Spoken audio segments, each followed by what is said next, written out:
দেব যখন এইসব বলছেন তখন হিয়ারিং সুপারভাইজার বলছেন যে 2002-এর যে ভোটার তালিকা সেখানে দেব এবং তার পরিবারের সদস্যদের নাম ছিল না, সেই কারণেই হিয়ারিংয়ে দেবকে ডেকে পাঠানো হয়েছে।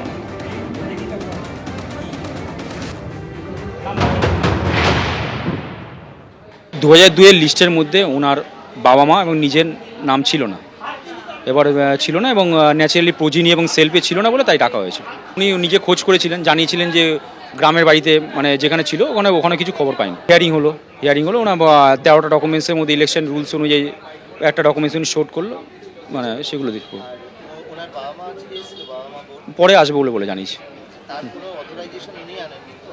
অথবা পরে আসবে উনি এসে হিয়ারিং অ্যাটেন্ড করে যাবে। না না না না নেই, থাকলে কী করে ফিল আপ হবে? না, বিএলও খুঁজেছিল, এবার আমিও মানে সার্চ করে দেখেছিলাম, আমার কোনো কিছু পাইনি আমি।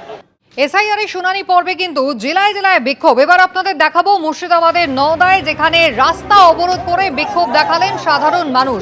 বেশ কিছুক্ষণ ধরে তারা রাজ্য সড়ক অবরোধ করে রাখেন। নির্বাচন কমিশনের বিরুদ্ধে যেমন স্লোগান দেওয়া হয়, তেমনই রাজ্য সরকারের ভূমিকা নিয়েও কিন্তু প্রশ্ন তোলেন স্থানীয়রা।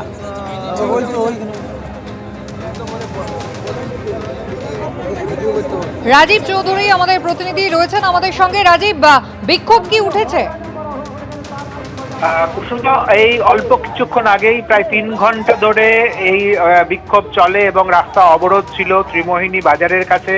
আমতলা বেলডাঙ্গা যে রাজ্য সড়ক, সেই রাজ্য সড়ক আটকে কিন্তু 3 ঘন্টা ধরে অবরোধ চলে এবং এই অবরোধকারীদের সঙ্গে কথা বলার জন্য নওদার বিডিও, পদস্থ পুলিশ আধিকারিকরা তারা দফায় দফায় আলোচনা করেন, কিন্তু অবরোধকারীদের একটি দাবি ছিল এসআইআর এর এই ধরনের হয়রানি বন্ধের প্রতিশ্রুতি না দিলে তারা উঠবেন না। অবশেষে অল্প কিছুক্ষণ আগেই এই অবরোধকারীরা তারা উঠে গেছেন এবং যে আমতলা বেলডাঙ্গা যে রাজ্য সড়ক সেটাও অবরোধ মুক্ত আস্তে আস্তে যান চলাচল শুরু হয়েছে। ধন্যবাদ।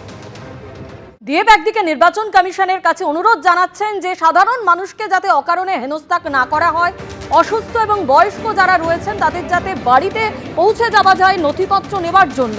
অন্যদিকে আপনারা হিয়ারিং সুপারভাইজার তিনি কি বলছেন আপনারা শুনলেন, যেখানে তিনি বলছেন যে 2002-এর তালিকায় দেব ও তার বাবা মায়ের নাম ছিল না, তাই তাকে শুনানিতে ডাকা হয়েছে। আর দেবের এই শুনানি নিয়ে কি বলছেন কেন্দ্রীয় প্রতিমন্ত্রী সুকান্ত মজুমদার, এবার শুনুন। দেব কেন নোটিশ পাবে না, এই জিনিসটা আপনি আমাকে বুঝিয়ে বলুন তো।